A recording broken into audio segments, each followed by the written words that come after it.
안녕하십니까, 김사몽입니다. 이 시간 주제는 한국 분단 누구의 책임인가? 많이 알고 계시는 분도 있겠습니다만은 다시 한번 강조하는 의미에서 이 시간을 마련했습니다. 거대한 체스판이라는 책으로 우리에게 낯이 익은 전 미국 국가안보담당 보좌관 브레진스키라는 분이 있지요. 이분이 한반도 주변의 4마리 식인 코끼리론을 제기한 바가 있습니다. 우리가 코끼리라 그러면은 초식동물인데 한반도 주변에 어스렁거리는 코끼리는 식인 코끼리, 사람을 잡아먹는 코끼리라는 뜻이죠. 이름만 들어도 섬뜩합니다.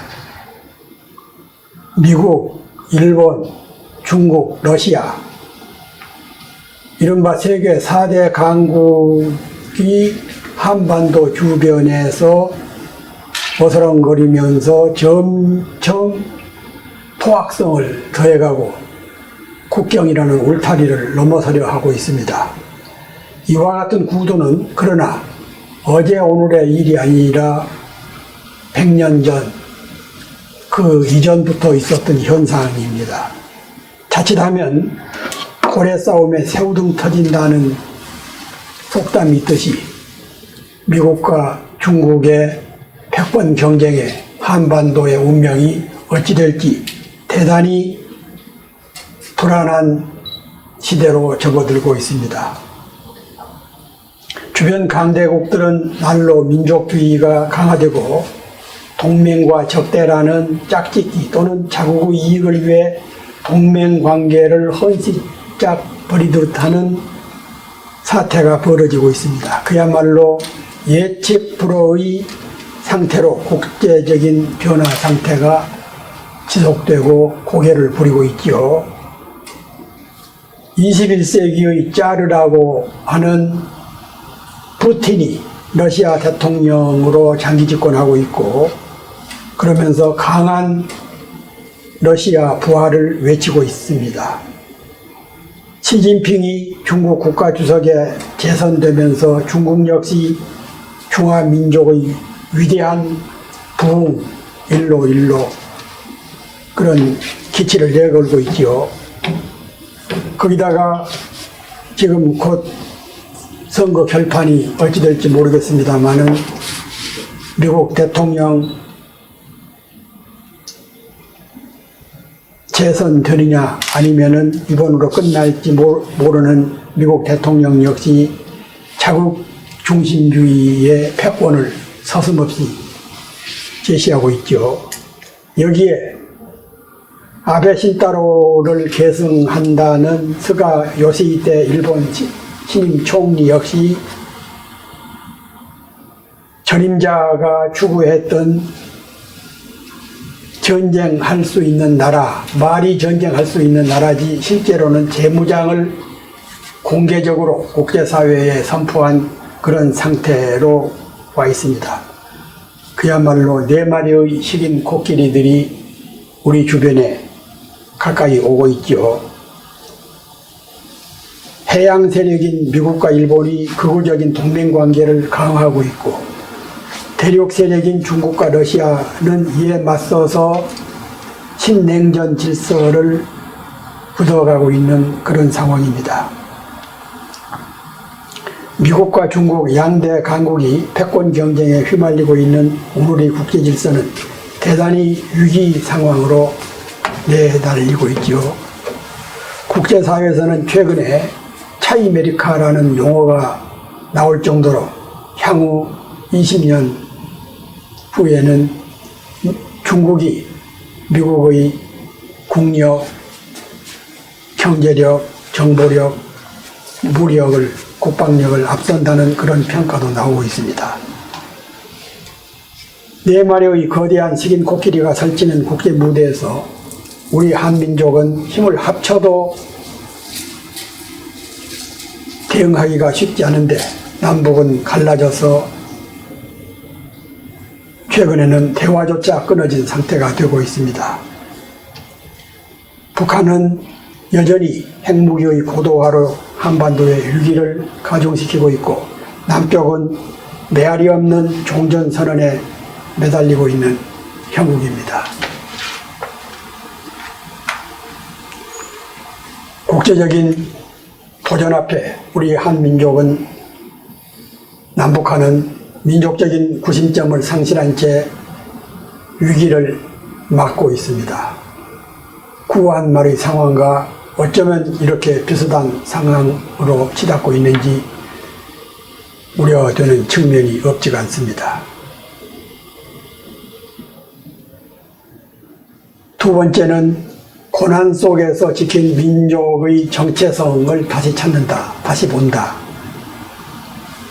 우리 민족은 4,000년 역사상 초기의 2000년은 아시아의 제패 국가로서 역할을 했습니다마는 고구려 발해가 망한 이래 우리 한민족은 숱한 고난의 시해오를 보내왔지요. 그런 속에서도 우리 민족은 한민족으로서의 동질성과 정체성, 아이덴티티를 지키면서 오늘에 이르렀습니다. 우리 민족의 주변 강국이었던 말갈족, 여진족, 만주족, 몽골족 이런 족속들의 행방에 비하면은 우리 민족은 경제적으로 10위권, 군사적으로 7위권, IT 강국, 여러 면에서 세계의 선진 대열에 육박하는 그런 민족의 위대함을 보이고 있지요.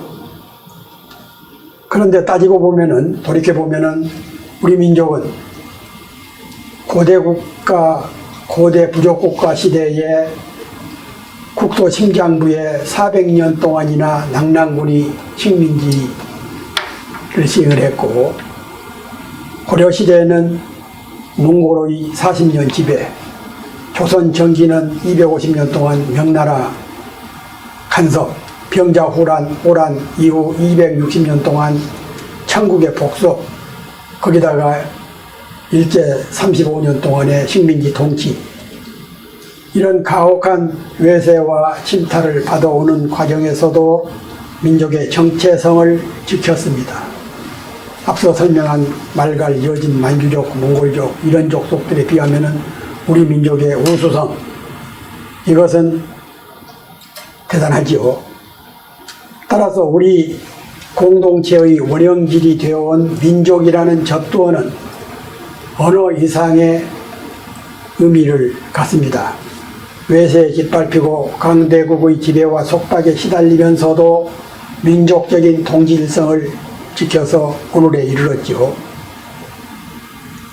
당시 고려시대 때 당시 인구 500만 명도 되지 않았던 우리 민족이, 고려족이 유라시아 대륙을 석권했던 몽골의 대결에서 몽골 제국과 싸우면서 민족의 일체감을 지킬 수 있었던 그런 본원적인 원인은 무엇일까? 그런 시절에 일련 스님이 삼국유사를 내고 이승유 선생이 제왕웅기를 펴내면서 민족적인 동질성을 찾고자 했고, 그리고 불법의 힘으로 적군을 몰아내려고 8만 대장경을 만들었던 우리 선조들의 그런 위대한 모습들, 일제강점기에는 심지어 이반희 씨 류라는 작가 같은 사람들은 당군 신화조차도 당군 왕조의 개국을 신화도 아닌 전설로 비하를 했고, 우리 국내 어용학자들 중에서도 이에 추구하는 그런 친일 패족의 무리들이 없지 않았습니다. 그런 속에서도 우리 민족은 단일 민족 국가로서의 정통성과 아이덴티티를 지켜왔다는 것은 우리 선조들에게 대단한 자랑이 아닐 수 없습니다. 그러면은 1000년이 넘도록 민족의 공동체 유지한 그 근본 원인, 배경, 또 외국과의 사례 이런 것은 어디에서 근원할 수 있는가?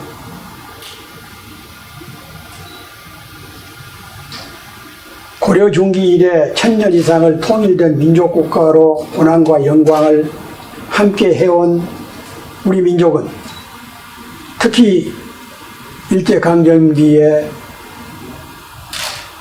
청일전쟁, 노일전쟁을 통해서 대륙국가를 제압했던 일본 제국주의 국가의 혹독한 식민지를 겪으면서도 말과 글을 빼앗기고 성씨를 바꾸고 수많은 청년과 여성들을 붙잡아가고 그런 어려움 속에서도 우리 민족은 민족의 동일성을 지키고 우리 글을 지키고 우리 성씨를 지키고 우리 역사를 살리고 그래 왔지요.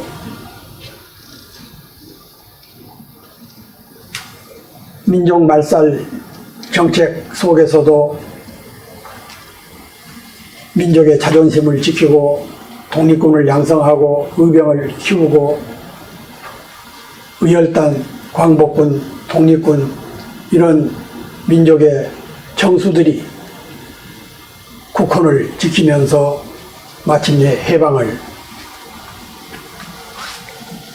맞았습니다. 임진왜란 때 일본이 명나라에 제안했던 것이 한반도의 남쪽은 일본이 차지하고 북쪽은 명나라가 차지하자라는 그런 야욕을 시작으로 주변 열강은 기회만 나면은 힘이 강하면은 독점적으로 집어삼키려고 하고 힘이 붙달리면은 반으로 쪼개려고 하고 그런 지정학적인 상태 속에서 우리 민족은 시련과 고난을 겪어왔습니다. 그래서 강대국가들은 자국의 이해가 치열해서 일본은 한반도를 일본의 심장부를 노리는 비수라고 여기고 중국은 중국의 머리를 치려는 망치라고 생각을 하고 있고 러시아는 자국의 팽창에 분리될 수 없는 행동 반경으로 한반도를 인식하고 있고 미국은 극동의 전진기지로 한반도를 인식을 하면서 지배와 분할, 식민지 이런 양태를 지속하고 있습니다. 세계사적으로 우리 민족만큼 빈번한 외세 침략을 받으면서도 이를 극복하고 민족국가로서의 정체성을 유지한 나라는 드물다. 폴란드, 베트남, 아프가니스탄 이런 몇 나라를 빼놓고서는 한민족이 거의 유일하다 이렇게 평가를 하는 분이 있습니다. 대만, 타이완의 정치대학 주혜민 교수가 1000년을 넘어서 이 민족의 영향권 하에서도 민족을 온전히 보존한 집단은 한국뿐이며 그것은 한민족의 문화적 우수성과 그 문화를 바탕으로 하는 강한 동질성에 기인한다 라는 대단히 정확한 분석을 한 바가 있습니다. 세계의 민족 분포를 종족이라든가 지리라든가 경제 이런 개념으로 분류하면 590개 정도가 되는데 이를 다시 언어학이라든가 민속학 이렇게 나누면 한 80개 정도가 되고 이 중 반만 년의 역사를 가진 민족은 16개 정도라고 합니다. 이 16개 민족이 세계 역사를 주도해 왔죠. 반만 년의 역사를 가진 민족을 살펴보면은 앵글로색선족, 슬라브족, 게르만족, 아리안족, 겔트족, 튜크족, 흉족, 셈족, 히브리족, 몽골족, 말레이족, 중국의 한족 여기에 우리 한민족이 우리 민족이 당당하게 설 자리를 차지하고 있고, 지금은 고난 속에서도 세계 선진 대열로 진입을 하고 있습니다. 우리 선대들, 우리 당대인들 모두에게 축복이 아닐 수 없지요. 그러면은 그런 그 민족의 정체성을 지켜올 수 있었던 정신력, 이건 어떤 것이 있는가? 민족 정기, 민족 혼, 이런 것들이 국민 통합의 역할을 해왔기 때문에 가능합니다. 고대 시대 이래 일제 식민지 시대까지 민족 사학계에서는 다물 사상, 다물이란 고려가 망한 후에 고토를 회복하려는 우리 선대들의 민족 혼이죠. 박은식 선생은 국혼, 신채호 선생은 난가사상, 문일평 선생은 조선신, 정인보 선생은 조선의 얼, 그리고 함석헌 선생은 씨알이라는 용어를 썼습니다마는 모두 비슷한 우리 민족의 혼을 일컫는, 민족 정기를 일컫는 그런 정신이라고 할 수 있습니다. 더러는 우리 민족을 한의 민족, 한의 문화라고 자조하기도 합니다마는, 그러나 엄격한 의미에서 우리 민족은 역경과 고난 속에서도 신명과 신바람, 흥, 이런 것을 통해서 문화 공동체, 공동체 문화 이런 것을 지켜 오늘에 이르렀지요. 어느 나라를 막론하고 고유한 사상과 전통은 있습니다. 영국의 신사도, 미국의 청교도 사상, 프랑스의 국가 이성, 독일의 융커 정신, 일본의 사무라이, 중국의 중화사상, 이스라엘 시오니즘, 이런 것과 마찬가지로 우리는 앞서 설명한 다물, 국혼, 난가사상, 조선심, 조선의 얼, 씨알, 이런 소중한 민족의 정신을 유지하고 있습니다. 일찍이 일제강점기에 자국의 독립을 위해서 망명을 했던 분들은, 그 박은식 선생 같은 분은 서로 나라는 망했어도 국혼만 살아있으면 반드시 나라를 회복할 수가 있다라는 정신으로 독립운동을 하고 역사를 짓고 신문을 만들고 그래왔지요. 그래서 또 그 창강 김태경 선생 같은 분은 세상의 역사가 사망한 것처럼 슬픈 것은 없고 나라 망한 것은 그 다음이다 라고 말할 정도로 그 나라의 우리 민족의 역사를, 국사를 소중하게 여겼고 후배들에게, 후손들에게 역사책을 남겨주셨습니다.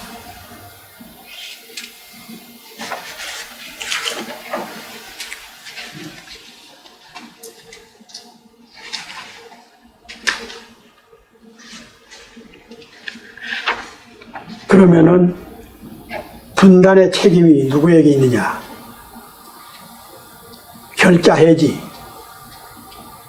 해지를 위한 분단 책임을 묻는다라는 주제의 내용입니다. 유엔 가입 국가 200여 개 국가 중에서 분단 민족은 우리나라뿐입니다. 그리고 남북으로 갈라지고 75년이 지난 지금까지도 통일의 길은 까마득합니다. 앞서 설명한 대로 1300여 년이 넘도록 민족 국가로서 유지해 왔는데 어째서 해방과 더불어 분단이 됐는가? 우리 국민의, 우리 민족의 뜻이 아니라 외세의 힘에 의해서 남북이 갈라지고 그리고 전쟁을 통해서 이산이 된 지 75년이 지났습니다. 독일처럼 전범 국가도 아니고 베트남처럼 이데올로기 대립 때문도 아니고 중국처럼 내전이 일어났던 것도 아니고 함께 식민지 생활을 하고 함께 독립운동을 하고 함께 해방을 맞았던 우리 민족이 왜 갈라졌는가? 이것은 해양 세력, 미국과 일본, 대륙 세력, 중국과 소련 때문에 애꿎은 우리 민족이 갈라졌습니다. 그 분단의 원죄는 미국에 있습니다. 분단의 원죄는 일본에 있습니다. 미 합참본부가 2차 대전 말기에 그 JWPC 358-1이라는 비밀 보고서를 만들었는데, 이 보고서에 따르면은 처음에는 한반도를 4쪽, 일본도 4쪽, 한국, 미국, 중국, 영국, 러시아가 4쪽으로 나눠서 일본군을 무장 해제시킨다. 그런 내용이었습니다. 그런데 엉뚱하게 일본은 멀쩡하고, 전범 국가인 일본은 멀쩡하고, 식민지 지배를 받았던 우리가 분단이 된 그 배경, 여러 가지가 있습니다만은 시간 관계상 약속을 하면은, 일본이 1945년 8월 6일 날 첫 번째 히로시마의 원자폭탄을 세례를 받고, 9일 날 나가사키의 두 번째 원자폭탄 세례를 받았는데, 그때까지도 일본은 항복을 하지 않았습니다. 항복을 하지 않은 이유는 두 번씩의 원자폭탄을 세례받으면서 16만 명이라는 엄청난 자국 국민의 희생을 치르면서도 항복을 하지 않았던 이유는 소련이 2차 대전에 일본의 선전포고를 하고 참전하기를 기대했기 때문입니다. 그 배경을 살펴보면은 소련이 일본에 선전포고를 해서 중국에 있는 200만 명이라고도 하고 300만 명이라고도 하고 하는 관동군을, 일본군을 무장을 해제해서 한반도까지 진격해 해 오면은 전후 처리 과정에서 피연코 소련이 한반도에 영토 야심을 보일 것이다. 그런 전략적인 분석하에 소련이 참전하기를 기다렸다가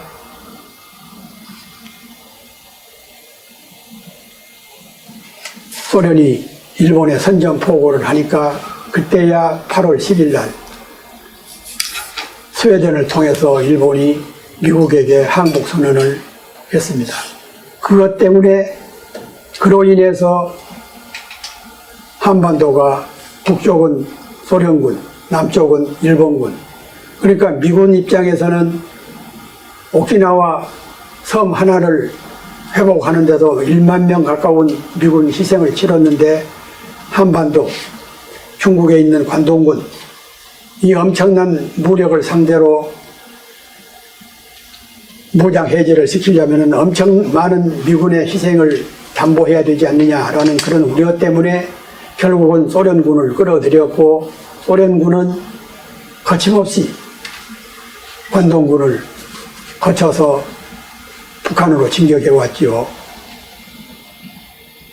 우리가 피상적으로 알기는 미국과 소련이 한반도를 두 동강 낸 걸로 되어 있지만, 기본적으로는, 원천적으로는 일본 제국주의 침략자들이 자국의 분단을 막기 위해서 한반도를 소련 참전 이후로 항복을 함으로써 그런 과정을 빚게 됐다는 것. 이것은, 그리고 더불어서 전후 처리 과정에서 미국의 전략가들이 30분 만에 대령 두 사람이 낡은 아시아 지도를 찾아가지고 한반도 중간을 38도선으로 갈랐었다는 것. 우리 민족의 운명은 당시 도마 위에 놓인 생선처럼 아무런 힘도 쓸 수 없었고 그런 여력도 없었던 식민지 처지에서 외세의 칼질 아래 도마 위에 놓인 생선과 같은 그런 운명이 되고 말았습니다.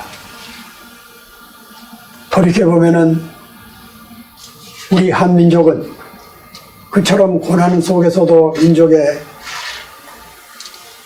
통일성을 지키면서 천수백 년을 함께 살아왔는데 일제 강도 집단에 의해서 식민지를 겪고 자국의 분단을 막기 위해서 한민족을 희생양으로 삼고 우리 민족의 역사와 전통을 무시한 미국과 소련은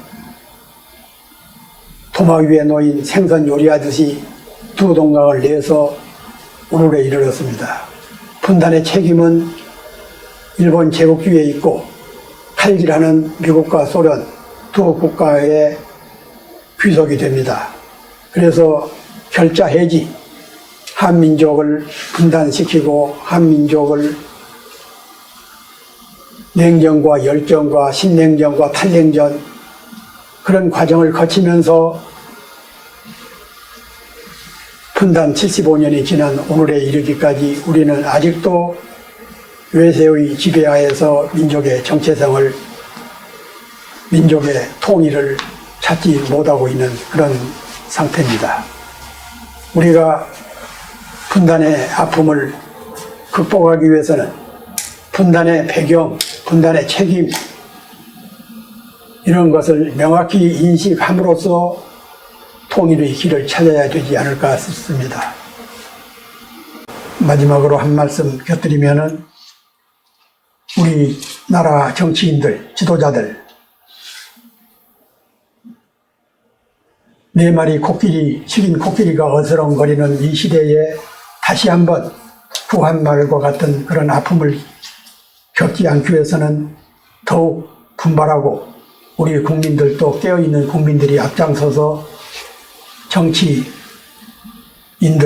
지도자들을 살피면서